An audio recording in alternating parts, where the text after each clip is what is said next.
So what if I just pretended like I didn't take a 3-month hiatus off of YouTube? That'd be cool, right? I'm back with a video that has nothing to do with makeup because I wanted to make it and I am gonna make it.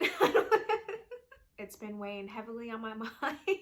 No, but for real, the nostalgia train has been hitting me lately. I've seen on TikTok where Scene is making a comeback, Scene Kids, and as someone who lived through that era, I mean, nothing can be better than the MySpace, the hair, the makeup, the fashion. Just, it's hitting me really hard with the nostalgia, and I love to see it come back in a new generation. But the fact of the matter is some of those things, you had to be there. So I was talking to a friend of mine and talking about like all the nostalgia, sense of style, where we are now, and honestly, nothing really stood out to me more than Rock of Love. The Rock of Love girls were a freaking cultural reset, okay? I was obsessed with this show. I've seen every season multiple times. So since I had some free time, I googled where to watch it, and lo and behold, it is on Hulu. Every season is on Hulu. I couldn't believe my luck, so I've been binging it, and it got me thinking, where are the Rock of Love girlies now? So I did a little bit of investigating, and I have compiled a list of all of the season 1 Rock of Love girlies, and I'll probably do some more videos for the season 2 and season 3, maybe some other VH1 shows if you guys are into that. A lot of them have dropped off social media publicly, I'll just say that, but we got some updates. Before I move on, let me just say, as much of a fan as I am of really all of these women, I think they're all pretty special, to be honest with you. Some of them do prefer a private lifestyle, and I totally respect that. So I'm not going to say their last names, you know, show their information, that kind of thing. It is all pretty publicly available. I mean, it definitely did not take me long to find some of this stuff. So if you really want to know, it's out there. But for the sake of this video, please don't bother these women. Some of them still are public, and I'm sure want to talk about Rock of Love all the time. We'll get into that. But the ones that are private, if you do find their information, just leave them alone. They're obviously private for a reason. So let's get into it. I'm wearing a Warrant shirt because I don't have a Poison shirt. So right off the bat, 25 girls are brought to the location, not really to meet Brett, but they're there. And right off the bat, Big John eliminates 5 girls, so we're left with 21 girls. We'll get there. So to the first 5 girls that were eliminated, hope they were doing well, but I did not spend the time researching them. Next. So for the first official elimination, what actually happens is one of the 5 girls that was supposed to leave the house before they even got into the house comes back. She's crazy. We're gonna get there, I promise. So we're actually left with 21 contestants in the first elimination. I'm really gonna deep dive into the second episode, girls, because again, we're cutting out such a huge amount, and it would take me forever to go through every single one of these 25 women and find where they are. Most of them that were in the beginning probably aren't relevant anymore.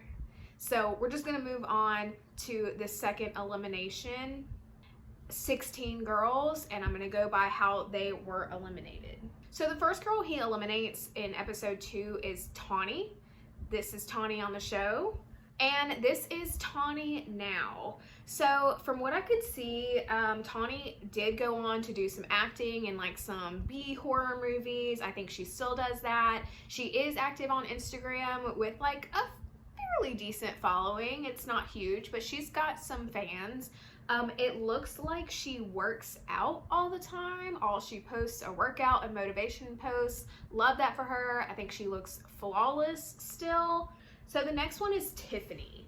Tiffany is one that was actually eliminated before they even got into the house, and she freaking barged her way back in. I don't know what it is about this girl. I read that the producers brought this information to Brett and said she really wants to come back in, and he said, you know what, that's kick ass, she really wants to be here, so let her back in, which he would soon regret. Ain't bitch no bad enough to step front in my face. So Tiffany in all her drunk hot mess glory, we love to see it. Tiffany does have a public Instagram and a public Twitter, and it looks like she's gone on to be a nurse, and she does have a daughter that seems like she's very, very proud of. Her daughter's gorgeous, just like she is, but man, like, she still looks really good. We love a hot mess. So the next contestant to be gone in the second episode is Faith.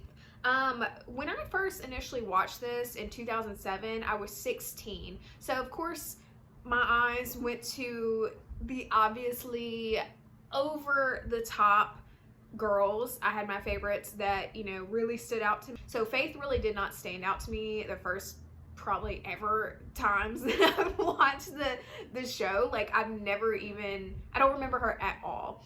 This time watching through it, I was like, holy crap, this woman is beautiful. Like, this is a flawless human being.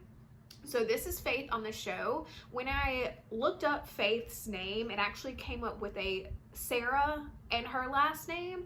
And this is her photo. You guys tell me, I'm like 900% sure this is the same woman.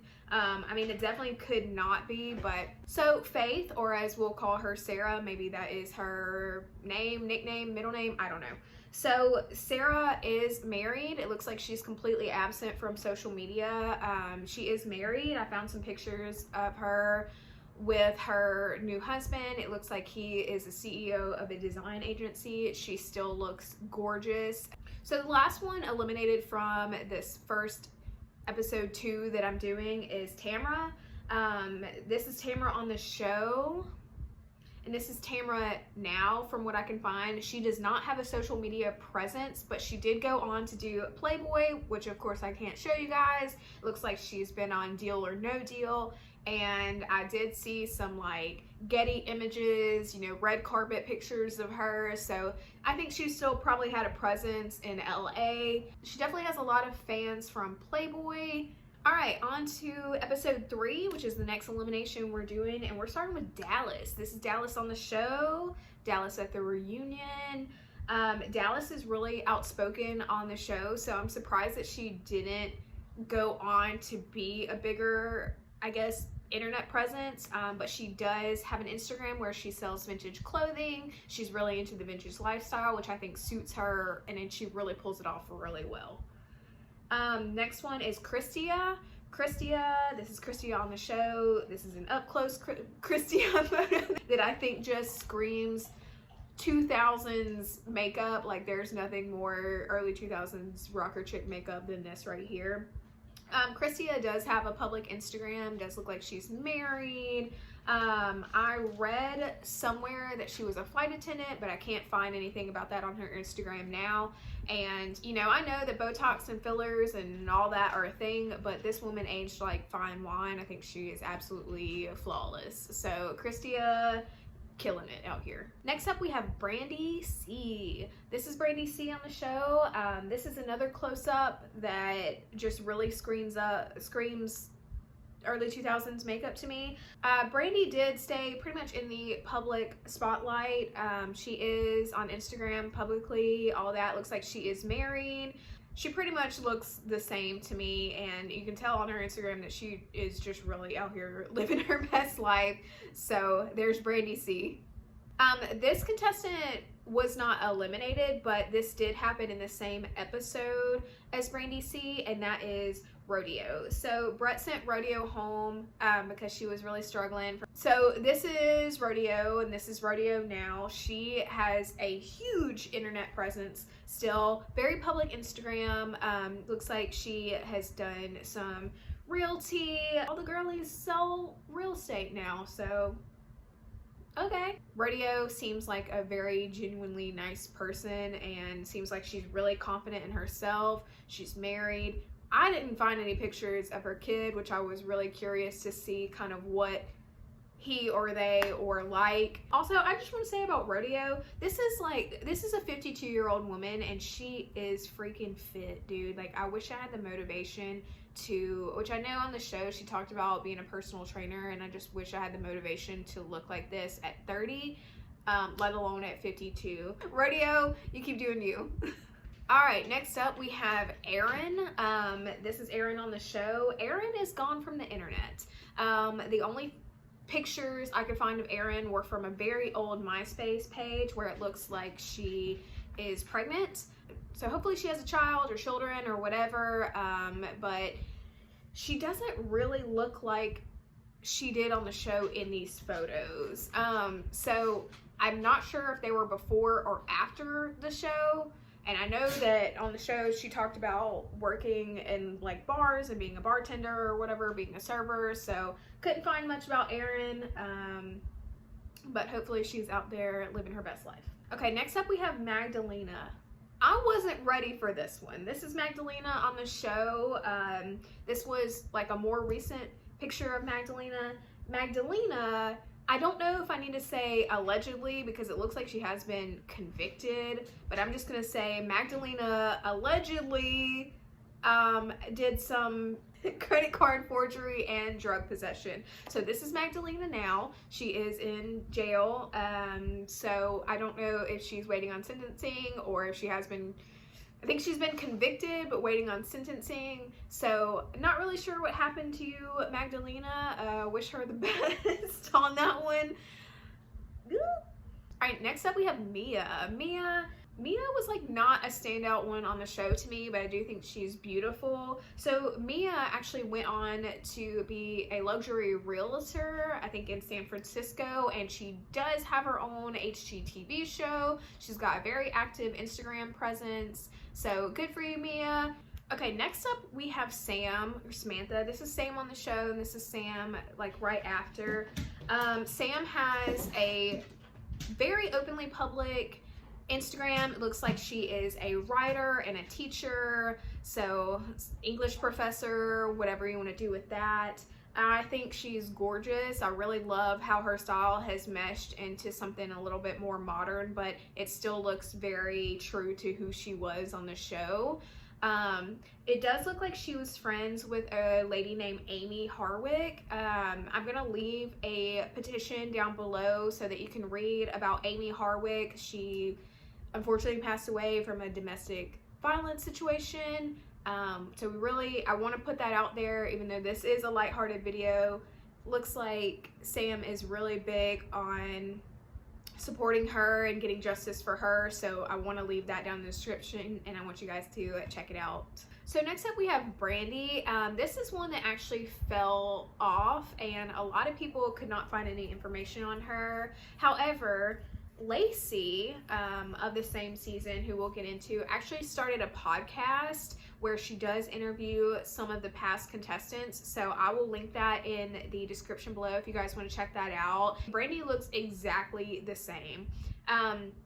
She talks about after the show how she just kind of wanted a private life. She was dealing with a family loss. She got married, said she has a stepdaughter, so it seems like she's doing really well.